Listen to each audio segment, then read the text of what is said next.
hindi ito yung usual na way ng pagko-collect ng basura. So, I think ito mas na-encourage sila or parang nag-spark yung interest nila.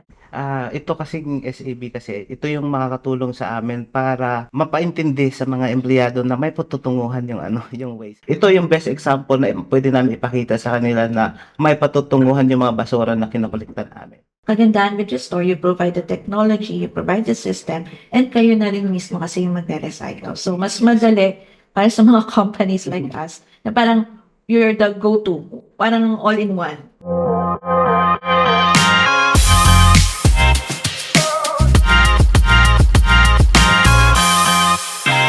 Restore TV, the podcast. Hello again, Eco Heroes. Welcome back sa Restore TV. Ngayon naman, nandito tayo sa Double Dragon Plaza, kung saan makikilala natin ang isa sa mga leading transportation and logistics provider dito sa Philippines. Kasama natin ngayon si Miss Mercy and si Sir Ronald ng To Go. Sila, again, ang leading integrated transportation at logistics provider dito sa Pilipinas na nagpapatakbo ng inter-island passenger ferries, tama ma'am, no? At cargo ships sa buong bansa.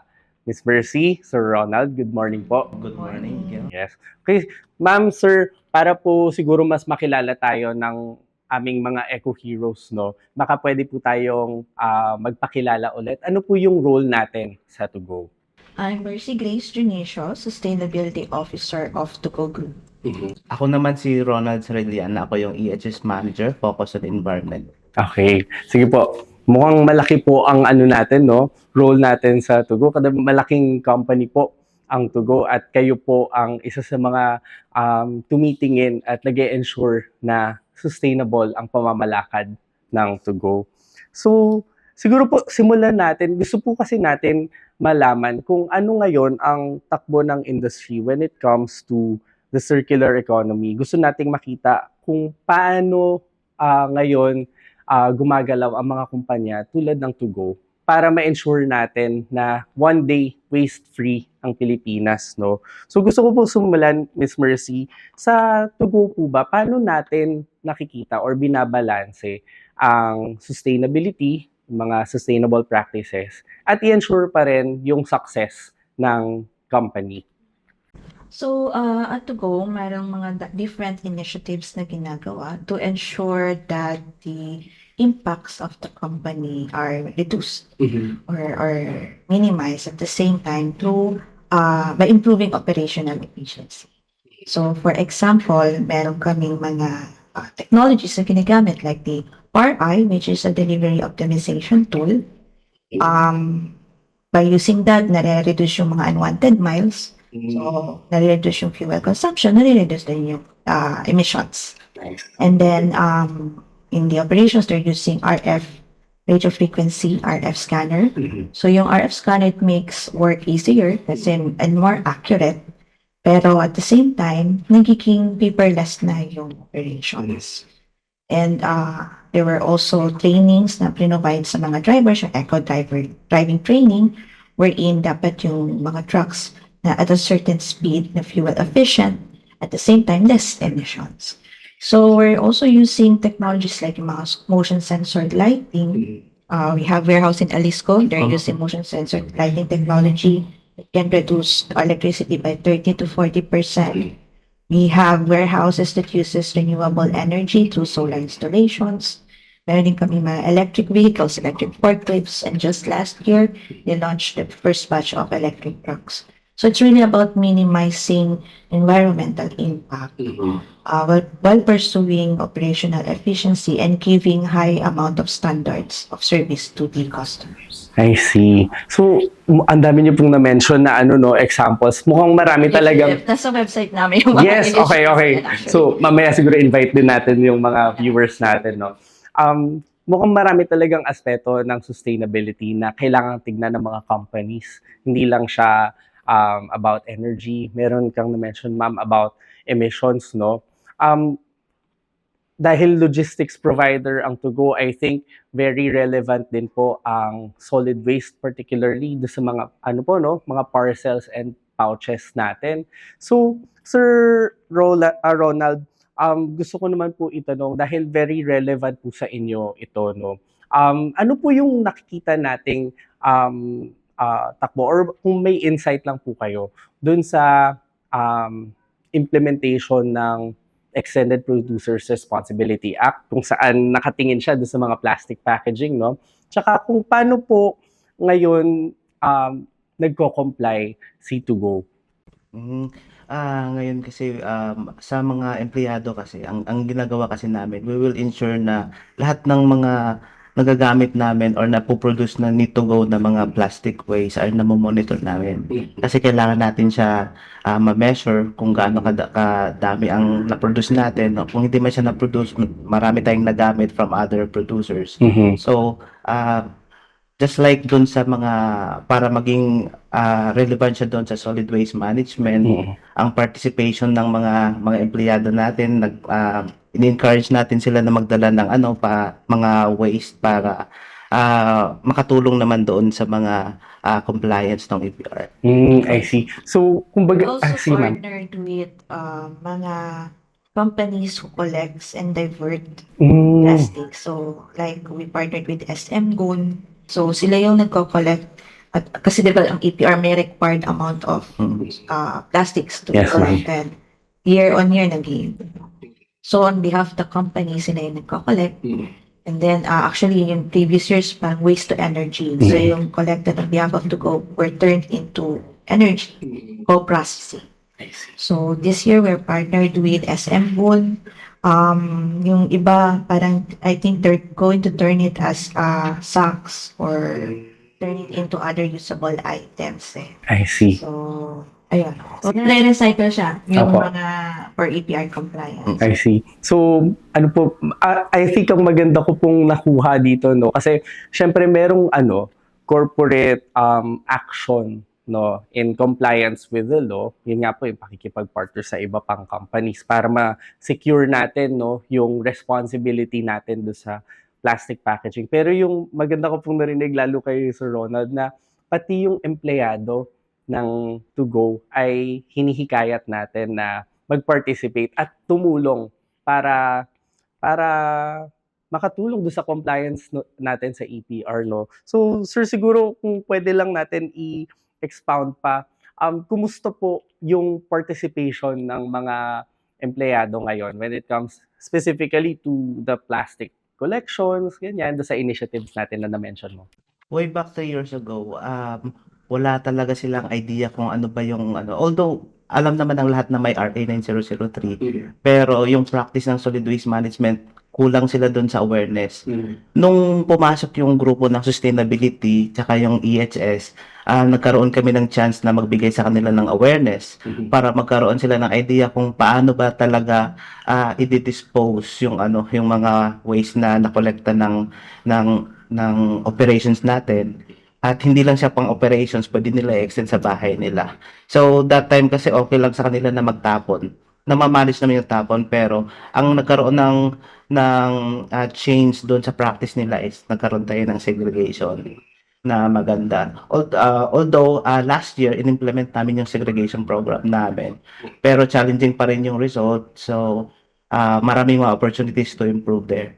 So, maganda yung mga programs na makakatulong na mapa-improve yung main programs namin na solid waste. Siguro kasi it takes time then also for people to get used na, dito ko siya ginagawa. So, kaya, siguro sa mga susunod, mas mag-i-improve pa siya yung performance. Tama, ma'am. Actually, yun din nga po ang napansin namin, no? Marami talagang kailangan na pagpapakilala na, and very commendable nga po na pupursigihan ng inyong team na regularly nag-i-implement ng mga programs na to. Year on year, may mga programa kayo para i-ensure na nare-remind ng mga empleyado on segregation, on our responsibility sa waste, at kung ano yung commitments ng kumpanya. Dahil na-mention nyo nga, 3 years na, no? Since nung pumasok ang inyong team sa company. So, siguro I'll take this chance to congratulate you on your year-on-year activities, no? So, siguro para rin sa kaalaman ng ating mga eco heroes. Hindi lang tayo nandito, no, para interviewin sila, ma'am. Pero meron din tayo kasing activity with To Go ngayon at pinapakilala natin ang Smart E-Collection bin sa kanila. So na-mention nyo, sir, meron kayong nakitang challenges nung una sa segregation. Paano sa tingin nyo nakakatulong yung mga initiatives katulad ng Smart E-Collection bin para sa mga challenges tulad nito?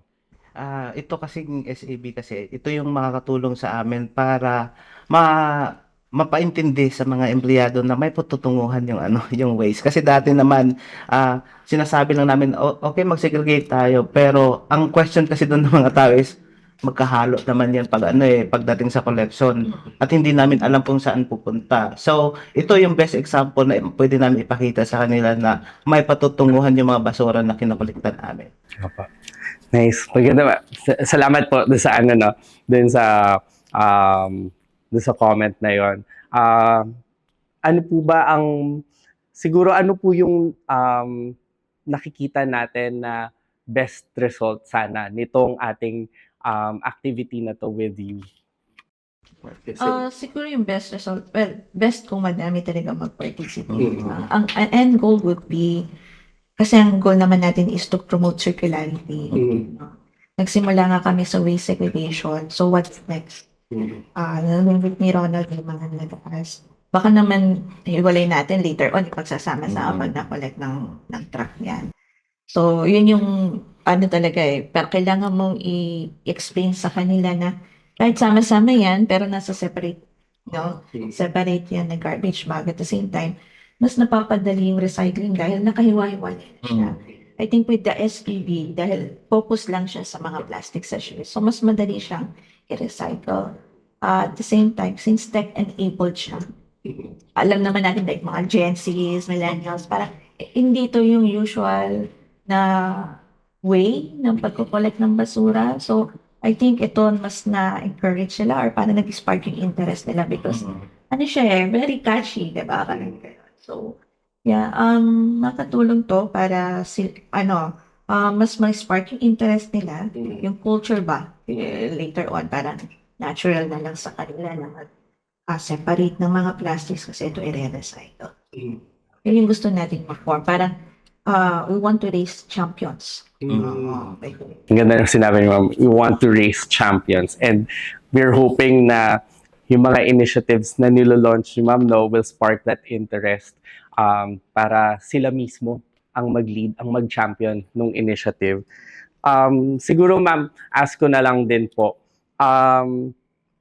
or para ma-share niyo po sa ating mga eco heroes and sa iba pang mga sustainability leaders, no, ng ibang companies. Baka pwede niyo pong i-share sa kanila ano po ba yung ating activity with the Smart E-Collection bin and paano niyo po nakikitang maghihikaya to dun sa mga employees. So actually, ni-launch namin yung pilot, first phase of our plastic waste collection program. Pero tinawag din namin ito na Smart Eco Collection. Smart Eco Collection bin. So parang smart, gamified way of collecting plastics. May mga prizes for employees, na mga top employees who will donate their own plastics, and at the same time, ang tanong, saan mapupunta yung plastic? So, kagandahan with your store, you provide the technology, you provide the system, and kayo na rin mismo kasi yung magre-recycle. So, mas madali para sa mga companies like us, na parang you're the go-to, parang all-in-one, na ito, and then i-recycle nyo rin. Ano pong maiko-comment nyo dun sa, kasi kapag nagpapasok tayo ng usapin na medyo may corporate side, industry side, and sustainability, isa sa mga issues na lumalabas ang greenwashing. Paano sa tingin nyo po maiiwasan na malabel ang isang company na greenwashing ang kanilang initiatives? I think kailangan walk the talk. Walk the talk. Hindi lang talk ng talk. Mhm. Talagang ini-implement. So, by doing that, naiiwasan yung greenwashing. Kasi like, greenwashing is just about parang facade. You want to look good, pero at the back, dami mong, di ba, natago or hindi naman talaga nagagawa. So, it's really more on ini-implement mo na talaga. So, like, itong ginagawa nating program, kaya we want to encourage employees to join para ini-implement siya Mm. na org-wide. And hindi lang ano po, no? Hindi lang parang Hindi lang sa corporate, picture. hindi lang sa pictures, hindi lang sa mga announcement PRs lumalabas. May mga initiatives nga kami na hindi na-PR. Mm. Pero like, he's been doing IEC campaign. We're donating bins na made from plastic. So, so it's really more on doing rather than talking. Pero maganda rin yung talking, pero more on doing. Ang ganda po Tapos nun. makakatulong din kasi yung mga community na kung saan ka nag-conduct ng IEC, sila na yung magsasabi na ginagawa ng company namin. Mukhang ang ano talaga, ang style need to go is leading by doing po, no? Talagang kung paano natin i-implement, hinuhope natin na mare-replicate siya kung saan natin ini-implement yung mga activities natin, whether dito sa workplace nyo, through the employees, or even sa mga communities kung saan kayo nagsaserve back, no? Siguro po, last words lang tayo. Since we are celebrating this month, no, the Zero Waste Month, National Zero Waste Month. Siguro final share of thoughts lang on saan nyo siguro nakikita ang mga companies tulad ni Tugo or ng industry in general in terms of yung participation natin sa circular economy or yung mga initiatives natin in sustainability in general.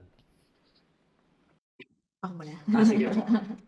Well, I think it will continue. Kasi, one, let's be honest, nandun yung push ng government because of the law. So, wala namang choice kundi, to Comply. because there's a requirement to do it. At the same time kasi, when you're doing initiatives, not just about EPR, initiatives like reducing waste, On sustainability at large. or reducing emissions. Hindi lang kasi siya parang you have to think why you're doing it. Are you doing it because you want to reduce costs? Is it because you want to comply? Is it because you have to align with an investor or you for brand reputation? So yun, I think it will continue. Kasi nandyan siya eh. Yan yung push ng government. Actually, may mga clients who's been asking about sustainable practices as well. Kasi may mandate sila from their national companies. So talagang it will continue. And even for other companies and entities in the Philippines, no, magpapatuloy lang Yes. ang nandyan ang need. Yun po ang Yeah. sinasabi natin. Nandyan ang need. Nandyan ang pressure from the government, from the public, I guess, in general, and even in other players in the industry. Kayo, sir, ano pong share natin? Ano pa natin nakikita? For me, sa tingin ko kailangan din siyang i-maintain kung ano yung we started kung anong simulan natin. Kasi makakatulong to sa kumpanya not only for kung ibang community kasi yung sustainability ng business makakatulong siya outside the company. Tapos kung gagawin natin siya ma-maintain, especially on the compliance, it will prevent us from cost leakage. Maganda po yung yung take no kasi para sa akin po kasi hindi lang natin gusto ikahon yung usapin ng sustainability sa impact natin sa mundo. Pero gusto nating ipakita na may impact siya sa environment, may impact siya sa communities, pero may impact din siya sa business. And kailangan tignan din ng mga companies kung paano mapapanatili na sustainable ang kanilang practices. So, sige po. Final po, kung may invitation tayo sa ating mga eco-heroes or mga to-go customers or iba pa na gusto nating i-share sa public. Sa community in general. So siguro kasi every small actions when put together could provide big impact. So yung businesses can lead examples, pero yung community need din para dun sa mga actions nila. So when we work together, mas malaki yung effort so that we could create a more sustainable environment for everyone. So it's really more of a collaboration. So, and it will start with your choices now. So you have to choose to do good, to be environmentally responsible, so that hindi lang para sa sarili mo, for also for the future generations. So again, thank you very much, Miss Mercy and Sir Ronald. And thank you for having us here para sa ating mga Eco Heroes. Again, tuloy-tuloy po ang ating mga initiatives, ang ating mga Smart E-Collection bins available pa rin sa 5 locations na makikita niyo po dito sa screen. And follow us on our social media pages to know more about our different initiatives, plastic collection, or other products. So stay tuned and see you in the next one.